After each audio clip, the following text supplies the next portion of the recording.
Olá! Sejam bem-vindos ao 5 Minutes Trial dessa semana. Hoje vamos continuar nossa revisão sobre algumas das principais medicações que temos disponíveis para o tratamento atual do diabetes, uma doença que sabidamente possui grande associação com o aumento do risco cardiovascular. Alguns dos principais fármacos mais modernos que surgiram nos últimos anos foram os análogos de GLP-1. A GLP-1 é uma substância produzida naturalmente pelas células da mucosa intestinal que age estimulando a secreção de insulina e inibindo a secreção do glucagon, dessa forma controlando a hiperglicemia. No entanto, nos pacientes com diabetes, esse mecanismo fisiológico encontra-se deprimido. Daí surgiu a ideia de se introduzir um análogo de GLP-1 para estimular essa via metabólica importante.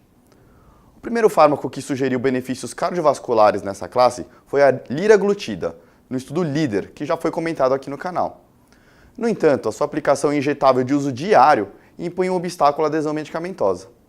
Nesse contexto, surge a semaglutida, um análogo de GLP-1 também injetável, porém com necessidade de aplicações semanais, uma posologia bem mais amistosa.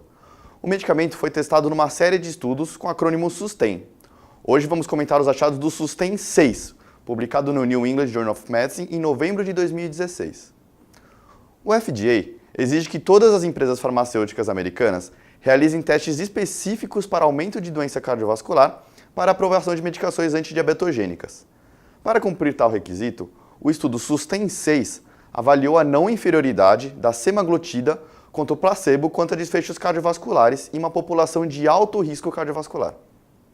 Foi um ensaio clínico randomizado, duplo cego, multicêntrico e placebo controlado, com tempo de seguimento médio de 104 semanas, com avaliações de 2 doses diferentes do medicamento, meio ou 1 mg semanais.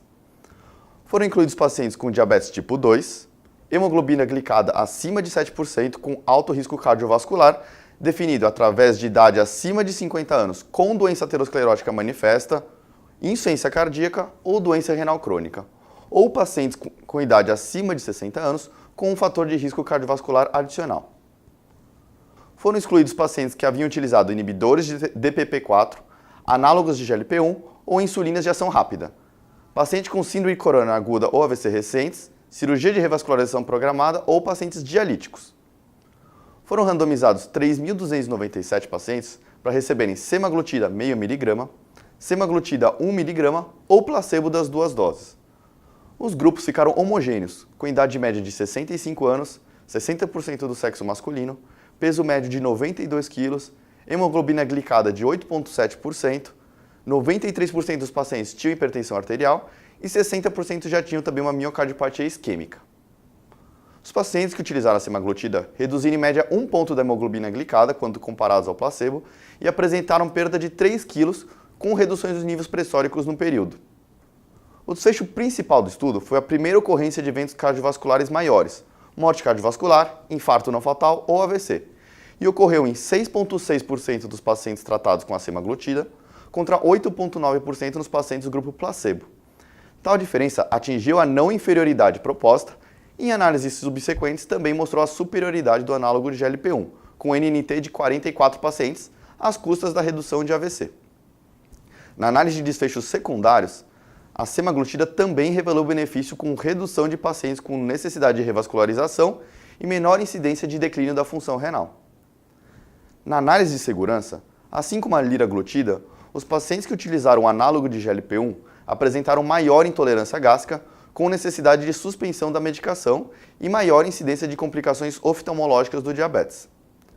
Dessa forma, a semaglutida reduziu a hemoglobina glicada dos pacientes com o benefício adicional de perda ponderal, sem elevar a incidência de eventos cardiovasculares e com um possível efeito benéfico nesses desfechos. O fato das injeções serem semanais e não diárias confere um potencial aumento na adesão medicamentosa. E uma notícia animadora é que já está em teste da forma oral da medicação, com achados iniciais publicados no estudo Pioneer 1 este ano.